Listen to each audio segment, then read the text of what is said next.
439 versus 324 ఇలాంటి fight జరిగితే 439 ఎదురు లేకుండా గెలుస్తుంది అని నెంబర్ చూసిన వాళ్ళు ఎవరైనా చెప్పేస్తారు. కానీ బీజేపీ మాత్రం ఎప్పుడూ లేనంతగా ఎందుకు జాగ్రత్త పడుతోంది?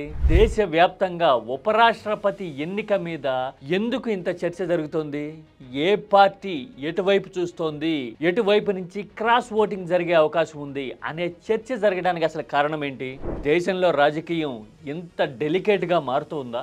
ఈ క్వశ్చన్ ఒక్కటే కాదు, తెలుగు రాష్ట్రాల్లో ప్రాంతీయ పార్టీలు ఎలాంటి పరిస్థితుల్లో ఎలాంటి లిమిటేషన్స్ తో ఉన్నాయో చూస్తే గనక అవునా మన రాజకీయం ఇలా ఉందా అని కూడా మనకి ఖచ్చితంగా అనిపిస్తుంది. ఇంతకీ తెలుగు ప్రాంతీయ పార్టీల పరిస్థితి ఏంటి? ఉపరాష్ట్రపతి ఎన్నికల్లో సంచలనాలకి అసలు స్కోప్ ఉందా?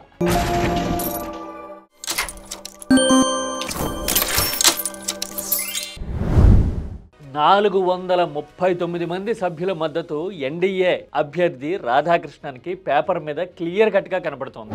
అయితే గీతే ఆ నెంబర్ పెరిగేదే తప్ప తగ్గే అవకాశాలు దాదాపుగా లేవు.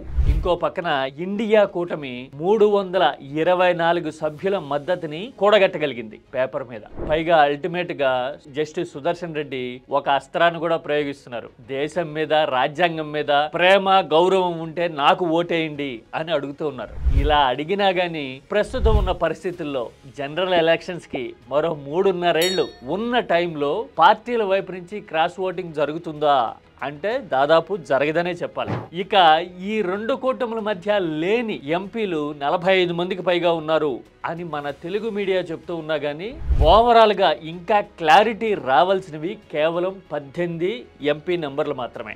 అవేంటంటే బీజేడీ 7 సభ్యులు ఉన్నారు. సరైన సమయంలో నిర్ణయం తీసుకుంటాము అని చెప్తూ ఉన్నారు మోడీ నవీన్ పట్నాయక్ తో మాట్లాడినప్పుడు. అయితే ఇప్పటి వరకు ఒడిశాలో బీజేడీ వర్సెస్ బీజేపీ లాంటి రాజకీయం నడుస్తూ ఉన్నా కానీ కేంద్రంలో ప్రతిసారి బీజేపీకే మద్దతు పలుకుతూ ఉంది కాబట్టి పెద్ద సంచలన నిర్ణయం ఉండకపోవచ్చు. ఇక 4 సభ్యులున్న మన బీఆర్ఎస్ కేసీఆర్ పార్టీ ఆఖరి నిమిషంలో నిర్ణయం తీసుకుంటాము అని సంకేతాలు ఇస్తూ ఉంది. ఎటువైపు మొగ్గుతారు అనేది తెలంగాణ రాజకీయం ఎలా ఉంది, ఎంత సంక్లిష్టంగా ఉంది అని చెప్పడానికి ఒక సింబాలిజం అనుకోవచ్చు. ఎందుకంటే సుదర్శన్ రెడ్డి తెలంగాణ బిడ్డ, రంగారెడ్డి జిల్లా వాసి. మరి ఆఖరి నిమిషంలో తెలంగాణ బిడ్డకి మేము ఓటేశాము అని చెప్పడానికి ట్రై చేస్తే గనక కాంగ్రెస్ వైపు మొగ్గక తప్పని పరిస్థితి ఉంది ఢిల్లీలో బీఆర్ఎస్ కి అనేది అర్థమవుతుంది. అలా కాకుండా ఎన్డీఏ కూటమికే గనక బీఆర్ఎస్ ఓటేస్తే కేసులు విచారణల భయంతో ఓటేశారు అని కాంగ్రెస్ అటాక్ చేసే పరిస్థితి ఖచ్చితంగా వస్తుంది.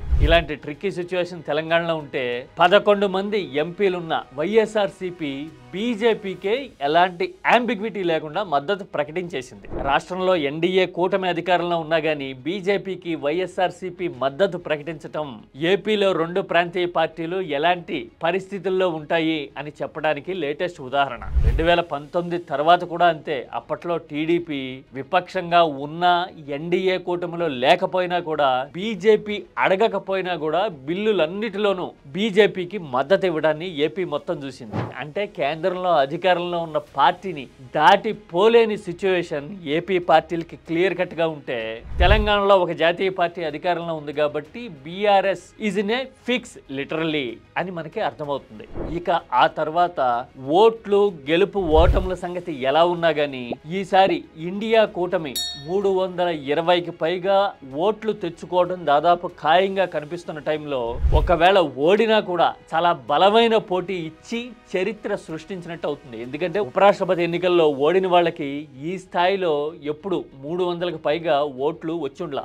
అలాగే బీజేపీ ఒకవేళ గెలిచినా కూడా బలహీనపడింది, దేశవ్యాప్తంగా బలం తగ్గింది మోడీకి అనే విషయాన్ని ప్రూవ్ చేసినట్టు అవుతుంది. ఎలాగంటే ఇంతకు ముందు ఉపరాష్ట్రపతులుగా పనిచేసిన బీజేపీ నాయకులు ఇద్దరికి ధన్ఖడ్కేమో 520 ఓట్లు వస్తే అంతకు ముందు వెంకయ్య నాయుడికి 516-17 ఓట్లు వచ్చినట్టు గుర్తు. అంటే 500కి పైగా ఓట్లు అప్రతిహతంగా సాధించే స్థాయి నుంచి 430కో అరౌండ్ సంథింగ్ లైక్ దట్ పడిపోయిన సిచ్యువేషన్ బీజేపీకి ఇప్పుడు ఉన్నట్టుగా కనపడుతోంది. ఇది కేవలం పరోక్ష ఎన్నిక కాబట్టి పోటీ ఈ స్థాయిలో ఉండటము, బలం తగ్గడం చూస్తూ ఉంటే 2002లో భైరామ్ సింగ్ షెకావత్ కూడా ఇలాగే 400 పైచీలకు ఓట్లతో మాత్రమే గెలిచిన సందర్భాన్ని చాలా మంది గుర్తు చేస్తూ ఉన్నారు. 2002లో అలాంటి పరిణామాల తర్వాత 2004లో బీజేపీ కూటమి ఓటమి పాలవ్వడాన్ని దేశం చూసింది. అందుకోసమే 20-25 నాటి సిచ్యువేషన్స్ తో ఈ రాజకీయాన్ని పోలుస్తూ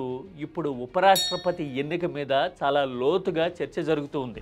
దేశవ్యాప్తంగా మోడీ హవా క్రమంగా తగ్గుతూ ఉంది అని చెప్పడానికి ఈ ఉపరాష్ట్రపతి ఎన్నిక ఒక లేటెస్ట్ ఎగ్జాంపుల్ గా కనిపిస్తోంది అనే వాదనతో మీరు ఏకీభవిస్తారా?